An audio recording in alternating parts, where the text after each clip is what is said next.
নমস্কার বন্ধুরা। আজ আমি পশ্চিমবঙ্গের ইতিহাসে এমন একটা কালো দিন নিয়ে কথা বলবো যা শুনলে যে কোনো স্বাধীনতা চেতা মানুষের রক্ত গরম হয়ে উঠবে। আজ আমি কথা বলবো 2007 সালে 21শে নভেম্বরের উত্তাল কলকাতা সেই লজ্জাজনক অধ্যায় নিয়ে। সেদিন এক শ্রেণীর মানুষের তাণ্ডবের সামনে হাঁটু গেড়ে বসেছিল তৎকালীন মুখ্যমন্ত্রী বুদ্ধদেব ভট্টাচার্যের তথাকথিত প্রগতিশীল বামফ্রন্ট সরকার। হ্যাঁ, আমি কথা বলছি লেখিকা তসলিমা নাসরিনকে ঘাড় ধাক্কা দিয়ে কলকাতা থেকে তাড়িয়ে দেওয়া সেই কাপুরুষচিত সিদ্ধান্তের কথা।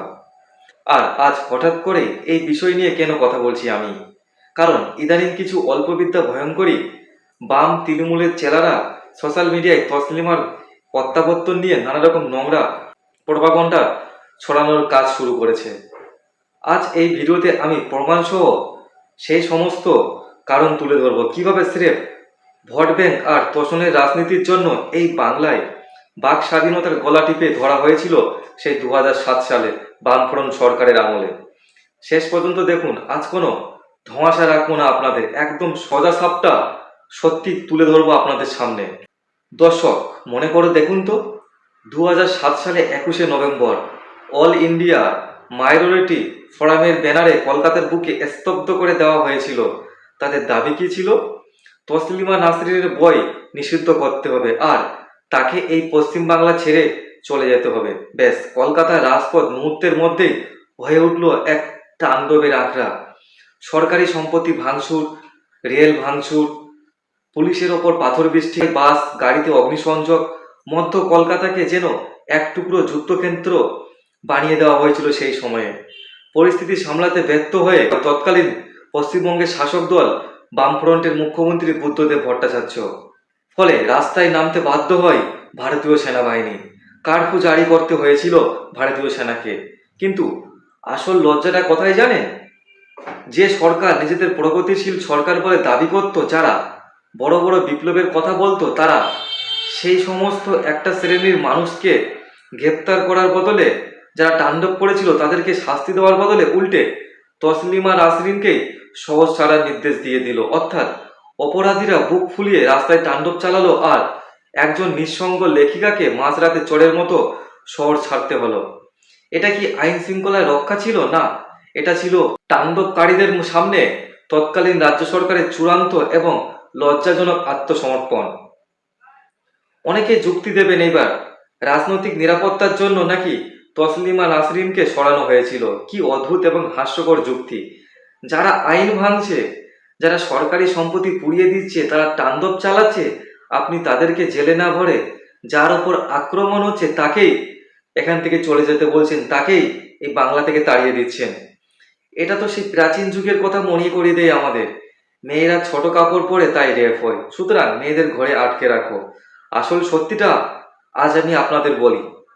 আসল কারণটা ছিল স্রেফ ভোট ব্যাংক আর তোষণের রাজনীতি। বামফ্রন্ট সরকার ভালো করে জানতো, যদি তারা এই যে একটা শ্রেণীর মানুষ যারা তাণ্ডব চালাচ্ছে তাদের বিরুদ্ধে কড়া অ্যাকশন নেই, তবে তাদের একটা নির্দিষ্ট ভোট ব্যাংক হাতছাড়া হয়ে যাবে। সেই ভোট ব্যাংকের লোভেই তৎকালীন বামফ্রন্ট সরকার তসলিমা নাসরিনকে বলির পাঠা বানিয়েছিল। আর এই তোষণের কারণেই পরবর্তীকালে তৃণমূল সরকারও একটাই কপি পেস্ট করে এসছে, একটা শ্রেণীর মানুষদেরকে তোষণ করে এসছে। বামেরা যে তোষণের বীজ বুনেছিল, টিএমসি সরকার এসে সেটাকেই বড় বট বৃক্ষ করে তুলেছে। বাংলায় আজ যারা আইন নিজের হাতে তুলে নেয়, শাসক দল সবসময় তাদের মাথায় হাত দিয়ে রাখে আর কণ্ঠাসা হয় সাধারণ মানুষ এবং যারা সত্য বলে তাদের কণ্ঠস্বর।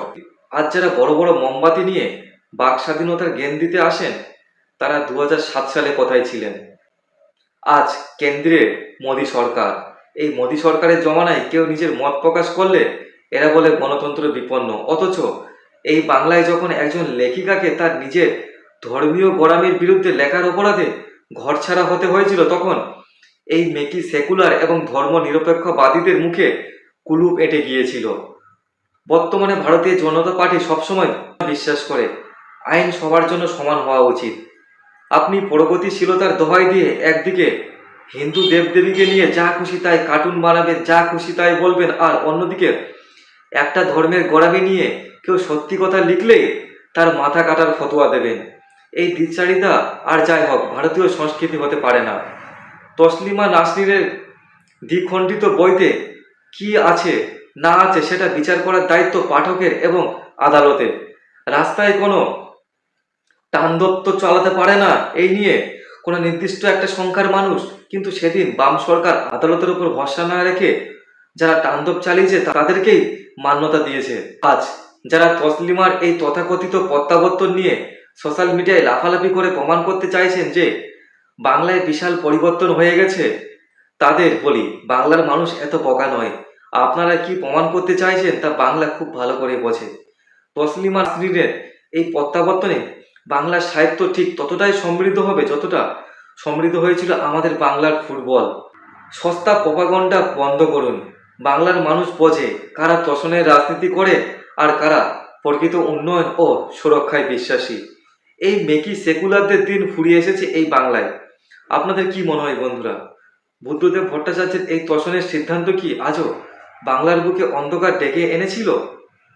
কমেন্ট করে আপনার ক্ষোভ অবশ্যই জানান এবং এই ভিডিওটা অতিমাত্রায় শেয়ার করুন আপনার নিকটবর্তী লোকজনদের কাছে, যাতে তারাও সত্যি ব্যাপারটা জানুক কি ঘটেছিল সেই 2007 সালে তসলিমা নাসরিনের ঘটনাকে কেন্দ্র করে। এখানে শেষ করছি আজকের ভিডিও। দেখা হচ্ছে পরবর্তী কোনো বিশ্লেষণমূলক আলোচনায়। ততক্ষণ ভালো থাকবেন, সুস্থ থাকবেন। নমস্কার।